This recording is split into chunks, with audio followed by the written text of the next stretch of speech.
안녕하세요. 복음책방 신앙을 읽다의 김필원입니다. 네, 한 주간들 평안하셨습니까? 김병선 목사입니다. 목사님, 저희 복음책방 신앙을 읽다 모니터를 하시나요? 당연히 하죠. 여기서 질문의 포인트는 어느 채널로 하시는지. 어느 채널? 나는 복음책방 바로 쳐서 유튜브에서 하는데. TV로 보시는 건 아니에요? 아니, 유튜브. 예, 네. TV, 유튜브 다 보실 수가 있습니다. 아마 여러분들도 다양한 통로로 복음책방 신앙을 읽다를 만나실 텐데 복음책방 신앙을 읽다 유튜브 채널이 따로 있습니다, 여러분. 꼭 오셔서 구독해 주시고 좋아요 눌러주시고 알람도 설정해 주시면 최신 동영상을 항상 놓치지 않고 보실 수가 있습니다. 그리고 또 한 가지가 있는데 김병선 목사님의 신앙 읽기 코너가 단독 영상으로 서비스가 됩니다. 책의 정수를 뽑아놓은 강의를 즐기실 수가 있으니까 꼭 그거까지도 보실 수 있었으면 좋겠습니다. 여러분 구독, 좋아요, 알람 꼭 설정해 주셨으면 좋겠습니다. 그러니까 이제 여러분들도 이게 참 좋다. 많은 사람들에게 확산되어야 되겠다. 이런 마음이 있으면 링크를 좀 걸어 놓으시면 도움이 많이 될 것 같고요. 요번에 복음책방 신앙을 읽다에서 특별히 우리들 기억 속에 보고 싶은 목사님들을 좀 만나보면 어떨까. 여러분들 마음에 다 다를 수도 있겠지만 그래도 그리운 목사님, 많은 사람들이 그리워할 수 있는 목사님을 좀 만나보자 이런 생각이 좀 드네요. 네, 복음책방 신앙을 읽다 보고 싶은 목회자 2. 예, 두 번째 목회자는 바로 이분이십니다. 내 속사람이 예수를 보여줄 수 있도록 우리는 완전히 모든 사람 앞에 개방이 되어서 그들이 우리를 보고 변화받을 수 있도록 해야 되겠습니다.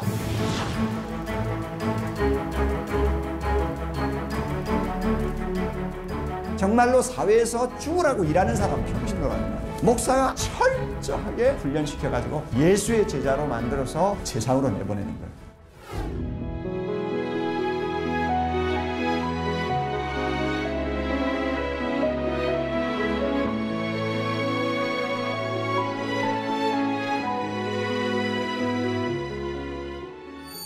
옥하는 목사님 하면 떨어질 수 없는 게 사랑의 교회죠. 1978년 아마 사랑의 교회 개척을 하셨을 거고 이제 90년대, 2000년대 오면서 한국 교회에 가장 큰 영향을 끼친 목사님이다. 저는 개인적으로 그렇게 생각을 하고 이 옥하는 목사님은 특별히 이제 교회 갱신에 굉장히 관심이 많으셨어요.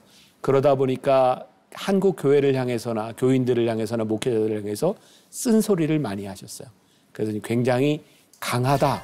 이런 이미지를 가지고 계신데 제가 옥하는 목사님을 만나게 된 건 굉장히 좀 늦은 때였어요. 옥하는 목사님이 저에게 굉장히 따뜻하게 이야기해 주시고 제가 힘들 때 힘든 거 이렇게 이야기하시고 그래서 저에게는 굉장히 의외였어요. 전 굉장히 무서운 분이라고 생각을 했는데 제 기억에 굉장히 따뜻한 분으로 이렇게 남아 계셔서 전체적인 한국 교회에 대해서는 굉장히 강하게 이야기하셨지만 목회자 한 사람 한 사람에 대해서는 굉장히 따뜻한 마음으로 대해 주셨던 저에게는 굉장히 기억에 많이 남는 어른이시고 좀 미리 좀 목사님을 제가 좀 잘 알고 있었더라면 제 목회에 도움이 많이 됐을 텐데 그런 아쉬움도 가지고 있어요.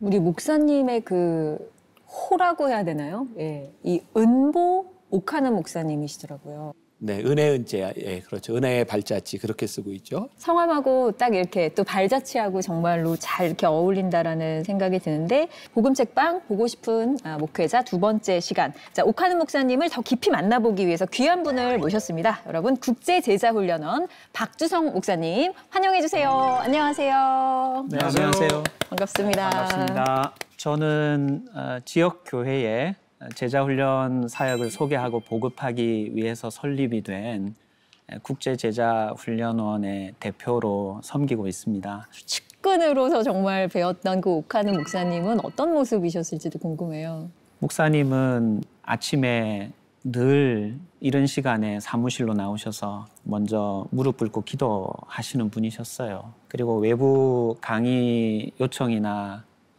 설교 요청들을 많이 받으셨는데 그때마다 거절하시고 교회 중심으로 사역을 하셨던 분이에요. 그래서 이동원 목사님 표현으로 하자면 동굴 속에 거주하는 분이시다라고 말을 할 만큼 한 영혼을 세우는데 되게 헌신하셨던 분으로 제가 기억이 돼요. 그래서 늘 검소하시고 옷도 늘 입으시던 옷 늘 입으시고 그러셨던 모습으로 참 많이 기억이 되는 것 같아요. 딱 10년 됐네요. 그 오카는 목사님 2주기 때, 그 다음에 하영조 목사님 1주기 때, 제가 홍정길 목사님하고 이동원 목사님 두 분 모시고 두 분을 추모하는 간담회를 한 적이 있어요.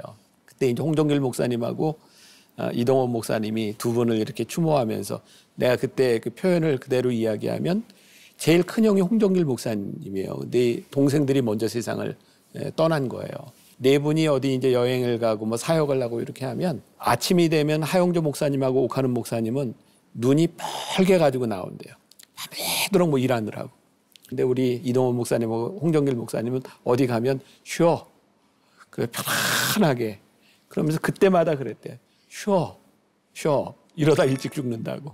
그러면서 그 두 분들이 생각하는 그래 일찍 죽을 줄 알았어.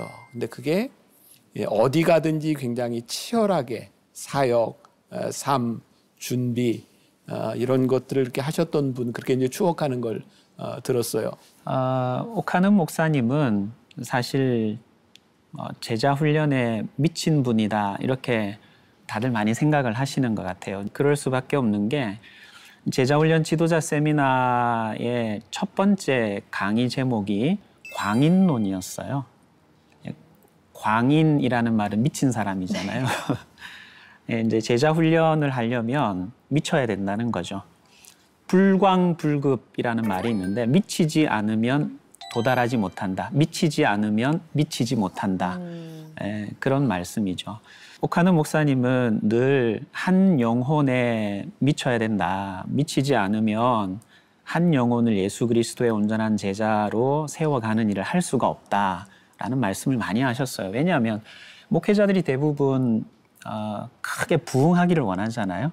그래서 예배 중심으로 많은 사람들이 회중으로 모이기를 원하는데 한 사람 한 사람을 붙들고 씨름하고 한 사람의 가능성을 보고 거기에다가 에너지를 쏟아붓기 위해서는 이게 하나님이 주신 사명이다. 또 이 길을 내가 걸어가면 하나님께서 열매를 허락하실 것이다 라고 하는 부분이 내면의 확신을 넘어서 미치는 수준까지 도달하지 않으면 그 길을 계속할 수가 없다는 거죠. 오카는 목사님은 한 영혼에 미친 분이셨고 또 제자훈련 사역에 미치셨던 분이다. 그렇게 한마디로 이야기할 수 있지 않을까 하는 생각이 듭니다. 우리 세 분한테 한번 물어봅시다. 제자훈련들 좀 해보셨나요? 저희 교회는 두날개 선교회 안에 들어가 있거든요. 그래서 두날개 선교회 안에서 하는 행복모임 리더라고 해서 저도 그 과정을 이제 해 나가고 있어요. 저는 따로 제대로 그 훈련을 받은 거는 없고 어머니와 아버지가 다니시는 지도자들의 훈련 같은 세미나가 있어요. 그래서 이렇게 발목 잡혀 끌려갔던 거를 지금 10여 년이 넘게 다니고 있는데 저한테는 그게 하나의 훈련이 아닌가 생각하고 있거든요. 저는 김남국 목사님이 그 들로 선교에서 하는 DT하고 LT가 있거든요. 제자 훈련을 받으면 그 받은 만큼들로 삶으로 정말 그거를 살게 하시는 것들이 보이더라고요, 보니까. 그래서 참 힘들었던 기억들이 또. 제자훈련은 오카는 목사님의 제자훈련만 있는 것이 아니라 여러분들 교회에도 제자훈련들이 다 있고 여러분들 목사님에 의해서 여러분들이 그런 훈련들을 다 이렇게 받을 수 있어요. 근데 그 제자훈련 중에 오카는 목사님이 가장 강조했던 거, 그건 어떤 부분일까요? 사역을 성도들의 손에 되돌려 준 사건이라는 거죠. 교회가 풀타임 사역자들 중심으로, 목회자들 중심으로 많이 사역들이 펼쳐지고 전문인 중심으로 펼쳐지는데 성도들이 무장이 되고 훈련이 된 이후에 봉사하는 일을 통해서 그리스도의 몸인 교회를 잘 세워갈 수 있는 평신도 동역자들이 되도록 무장시키고 또 사역을 위임하는데 특별히 오카는 목사님께서는 소그룹에서 말씀으로 성도들이 피차 가르치며 권면할 수 있도록 말씀 사역까지를 위임을 하겠다라는 생각을 가지고 다락방이라는 사역의 현장들을 계속해서 만들어 가셨다는 것, 그런 면들이 좀 차이점이 아닌가 하는 생각을 갖습니다. 저는 이제 그 개인적으로는 오카노 목사님 그 우리 평양 대부흥 100주년 기념 그 설교가 있으셨잖아요. 그때 그 하셨던 말씀들도 기억이 나고 개인적으로는 그때 모습들이 또 이 마음들이 또 거기에서 또 정수로서 또 뽑아져 나왔었구나라는 생각들이 많이 들더라고요. 방금 최령 씨가 말씀하신 대로 옥 목사님의 설교 자체가 항상 깨우시는 설교여가지고 그렇죠. 그 평양 대부흥운동 100주년 상암동에서 있었던 그 설교를 네네, 그 말씀하신 설교요. 거 많이 깼나 봐요. 그럼요. 확 보면서 너무 좋았거든요, 저는. 아까도 얘기했던 한국 교회와 목회자들과 성도들을 위한 그 마음이 너무나 저는 와닿아가지고 너무 좋았었어요. 이제 그때 평양 대부흥 운동 100주년 저도 이제 같이 준비했던 세대고 키워드로 삼았던 게 회개였어요, 사실. 한국 교회. 왜냐하면 100년 전 평양 대부흥 운동 때도 길선주 목사님의 회개에서부터 이게 시작이 됐었기 때문에 그때 우리가 보았던 한국 교회가 회개해야 된다는 게 굉장히 컸었어요. 근데 지금 벌써 14년이 흘러가고 있잖아요. 그때 우리가 피를 토하는 심정으로 한국 교회가 회개하고 새로워졌더라면 지금 이런 상황을 맞이하지 않았을 텐데 진짜 그때 오카노 목사님 설교하시던 게 굉장히 날카롭고 굉장히 강하게 설교를 하셨었거든요. 그때 마음이 지금 이 한국 교회를 바라보는 그런 마음이 아니었을까. 그래서 지금 생각해보면 굉장히 많이 안타까운 마음이 있고 그분의 그 마음이 지금 이렇게 좀 전해지는 것 같고. 거룩하신 주여, 이놈이 죄인입니다. 겉모양은 요란하지만 내면은 죄악이 쌓여있는 이 한국교회는 주여 불쌍히 여기시고 성령을 부어주시되 통회하고 자복하는 영을 부어주셔서 이 한국교회를 깨끗하게 해주옵소서.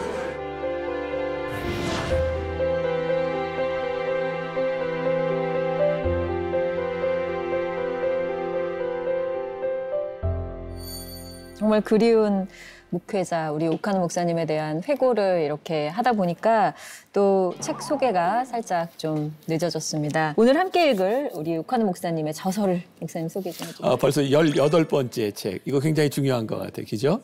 우리가 지금 쉼 없이 확 달려와서 18번째 책이 벌써 이르게 되었는데 오늘 오카노 목사님의 제자 훈련의 열정이 가득 담긴 책 평신도를 깨운다.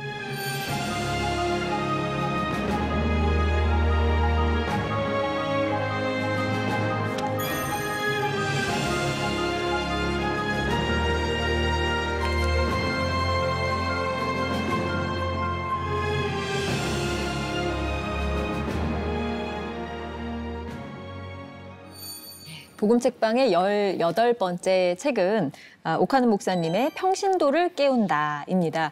여러분 이 책도 정말 어마어마한 책이라는 거를 이미 공감하실 게 1984년에 출간이 된 이래 35년 동안 제가 이거를 150세를 거듭한 스테디셀러라는 거 그리고 중국어, 영어, 일어를 비롯한 11개국 언어로 또 번역이 돼서 출판이 되기도 한 어마어마한 책입니다. 왜 이렇게 책이 많이 팔렸을까요? 왜 이렇게 많이 인쇄가 되었을까요? 무엇보다도 이게 훈련 교재이기 때문에 물론 원리, 논리, 이론적인 배움뿐만 아니라 어떻게 이것을 적용할까라고 하는 훈련 지침까지 다 들어가 있기 때문에 이 책이 굉장히 의미 있게 많은 분들에게 잘 읽히고 사용되었던 것 같아요.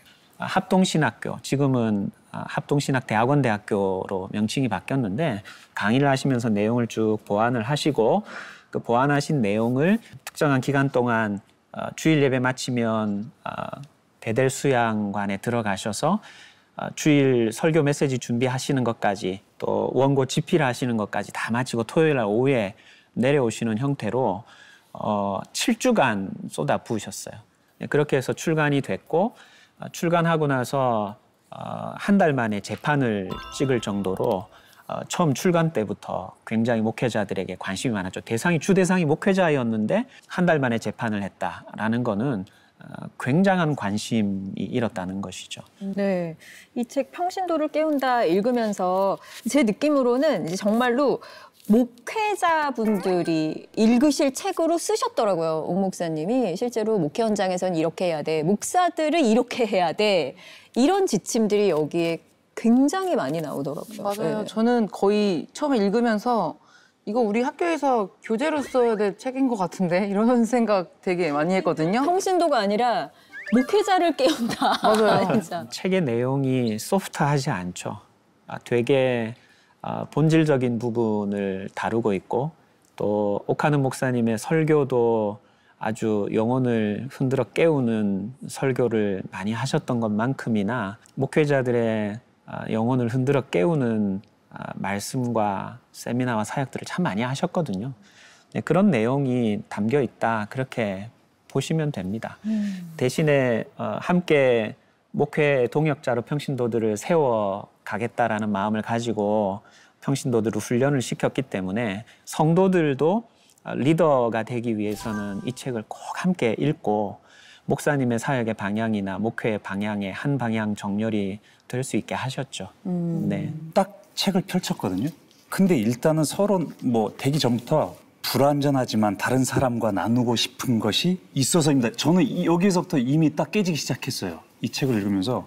그리고 나서 또 이제 15페이지에 보면 서론에 아직 20페이지까지 가기 전에 깨웠어. 깼어. 여기서부터 시작을 하더니 지나간 기독교의 발자취를 더듬어 보면 교회는 언제나 세상에서 살얼음 위를 걷는 것 같은 불안감을 숙명처럼 안고 살았음을 알 수 있다. 교회가 위축되어 있을 때는 그 시대 나름의 긴장 때문에 자책과 진통을 피할 수 없었고 교회가 부흥 일로에 들어서면 그 다음에 따라올지 모르는 부패와 세속화를 걱정하면서 마음을 놓지 못했다. 오늘날 우리가 처한 상황이 바로 후자가 아닌가 생각한다. 이렇게 소론이 딱 시작하는데 이때부터는 저 오래간만에 경험을 했어요. 옥하는 목사님이 제 앞에서 과외하듯이 하나하나 세밀하게 얘기하시는데 전에는 그렇게 강하게만 봤던 목사님이 이 책을 통해서 얼마나 세밀하게 하나하나 찝어주시면서 얘기하는 게 너무너무 와닿더라고요. 그래서 어느샌가 이 절반을 제가 읽고 있는 저를 봤었어요. 그래서 살아계셨을 때 이거를 직접 맞아. 제자 훈련을 받은 사람은 어떤 이게 마음이었을까를 다시 한번 알게 되는 그런 책이었습니다. 거의 제가 생각할 때는 우리 김병삼 목사님과 이 복음 책방 하다가 거의 목회자 수준에 도달하신 것 같아요, 벌써. 그런 네, 위기를 벌써 수차례 넘기셨어요, 재령 씨가. 책 18번째 책을 쭉 읽으면서 우리 그 책 읽을 때마다 너무 좋잖아. 이거야. 근데 이거야가 18번이야. 이거야. 그래서 우리가 공부를 하면 할수록 이렇게 좀 마음이 좀 이렇게 넓어지는 그런 경험들이 좀 필요할 네. 것 같아요. 다양한 방법의 내 안에 그 신앙 안에서 사실 제자로 살아야지 했던 그 불꽃이 사그라든 부분을 사실 이제 깨워주시는 그런 책이고 또 개교회에서 또 각각의 그 교회에 가장 적합한 아마 프로그램들로 훈련을 받으실 텐데 사실 코로나로 좀 무뎌져 있고 좀 약간 한 발 빼고 있었던 평신도들을 다시 깨워주시는 그런 책의 역할을 오늘 이 시간 좀 여러분들이 느끼셨으면 좋겠습니다. 자, 지금부터 복음책방 신앙을 읽다의 주인장 김병삼 목사님을 통한 책을 통한 신앙 읽기 시작해 봅니다. 목사님 부탁드릴게요. 네.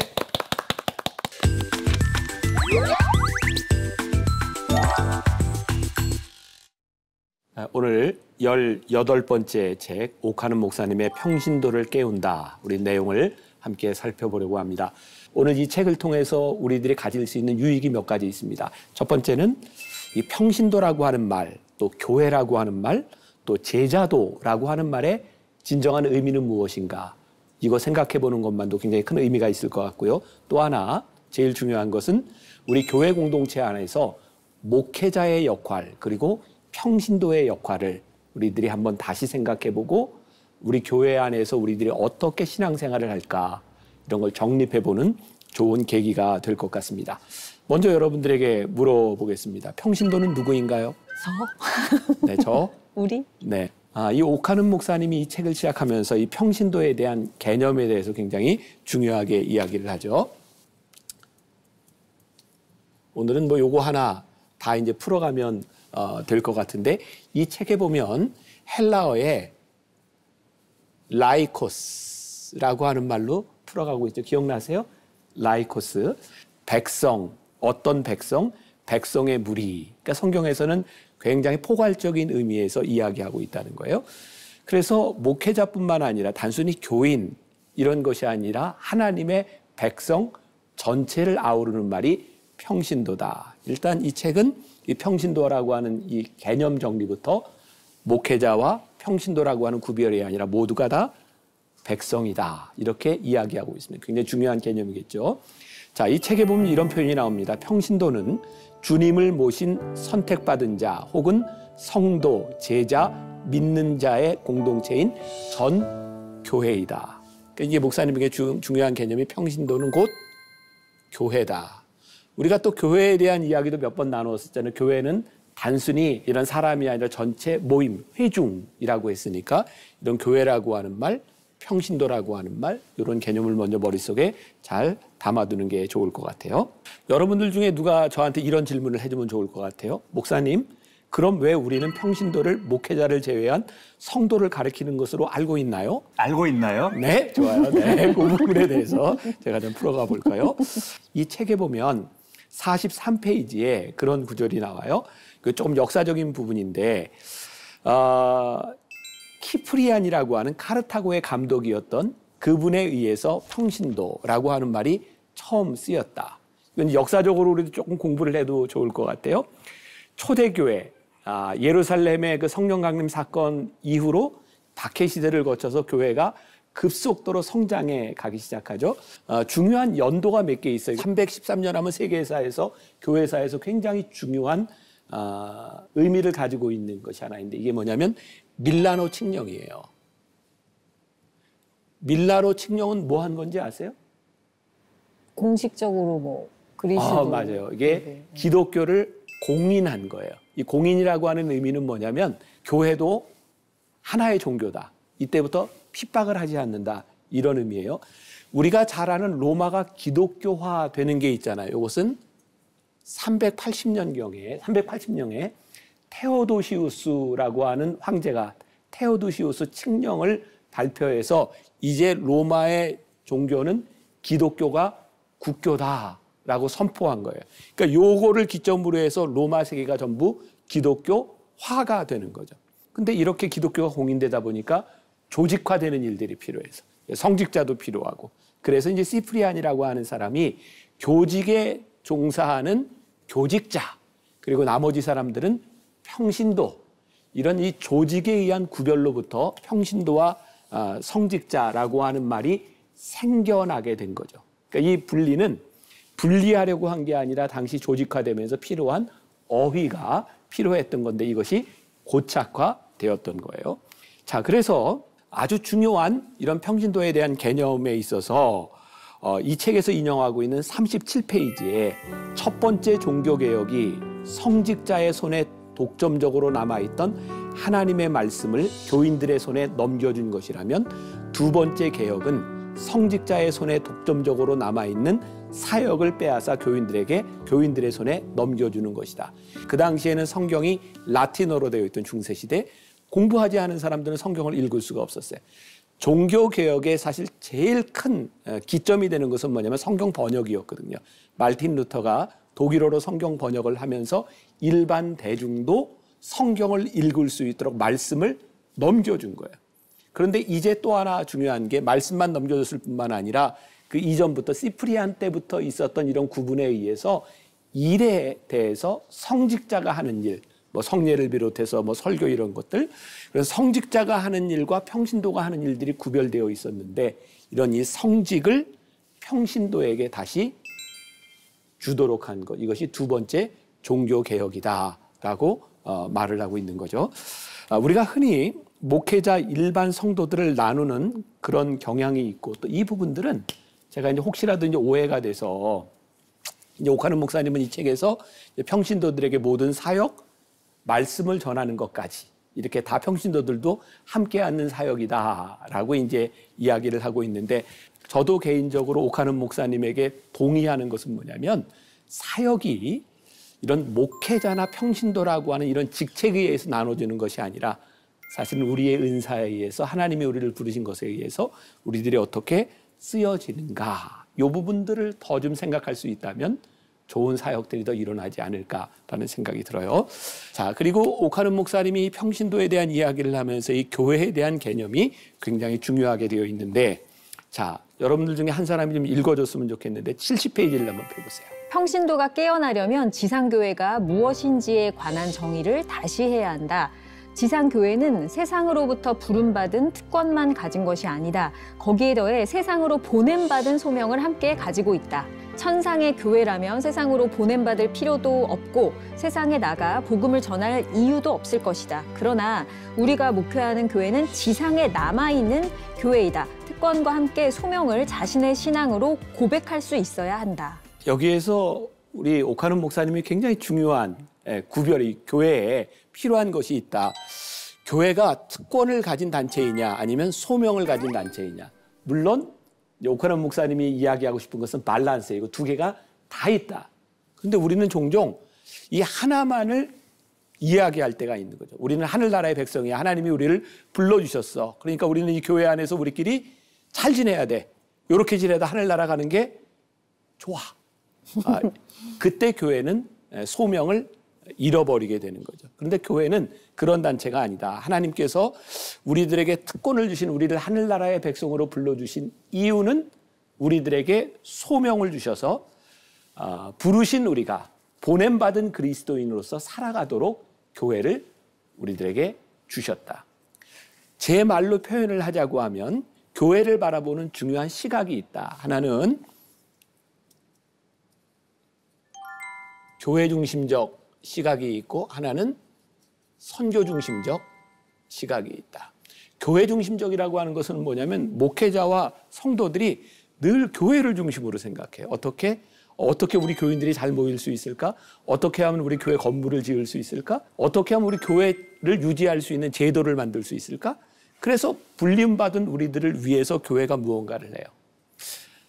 교회가 서기는 하는데 하나님의 뜻이 이루어지기는 힘들어요. 저는 교회의 중요한 개념이 교회 중심적 교회, 하나님이 우리 교회를 세우신 이유가 선교를 향해 나아갈 때 교회가 사명을 감당할 수 있다고 생각하거든요. 한번 여러분들에게 물어봅시다. 예수님께서 제자들을 모으신 이유는 뭘까요? 나가게. 흩트기 위해서. 그러니까 교회에는 두 가지가 늘 존재하는 거예요. 뭐냐면 모여야 흩을 수 있어요. 모이는 것이 목적이 아니라 우선은 모여야 되지만 이것은 우리의 목적이 아니라 모여진 자들을 어떻게 훈련시켜서 내보내는가. 이것이 바로 특권과 소명이라고 하는 말에서 설명될 수 있는. 지상교회는 세상으로부터 부름받은 하나님의 백성이요. 또한 세상에서 보냄받은 그리스도의 제자다. 이게 이제 오카는 목사님이 교회에 대한 분명한 정의를 세워주고 있는 거예요. 자, 그러니까 교회는 또 보냄을 받는다. 우리는 선교적인 공동체다라고 생각해서 교회를 다 내보내는 게 목적이라고만 생각을 해버리면 교회의 기능이 살지를 못해. 왜? 내보내기 위해서 우리는 먼저 교회 안에서 예배, 전도, 훈련 이 세 가지가 이루어져야 된다. 그런 면에서 옥 목사님이 이야기하시는 이 교회는 굉장히 균형 잡힌 교회론을 말씀하고 있다는 생각이 들어요. 하나님께 불림을 받은 우리 모두는 다 제자로서의 길을 가야 되는 거예요. 그럼 구체적으로 이 제자가 된다고 하는 것은 무엇인가? 저는 깼어요. 보고 깨졌어요. 깨고 나면은 날마다 배고프고 큐티하지, 책 읽지. 그래서 복음책방에 찾아오신 거 아닙니까, 여러분? 제자답게 살게 하기 위해서 나의 마음의 밭을 가는. 변화되는 그런 은혜가 있어야 된다. 근데 훈련을 받더라도 은혜로 주님의 뒤를 따라가는 발걸음이어야 한다는 거죠. 참 우리가 복받은 사람들이다. 치열하게 살았던 그 삶의 사역 스피릿을 잘 계승하고 한국교회에 다시 한번 깨어나는 역사들이 있었으면 좋겠다.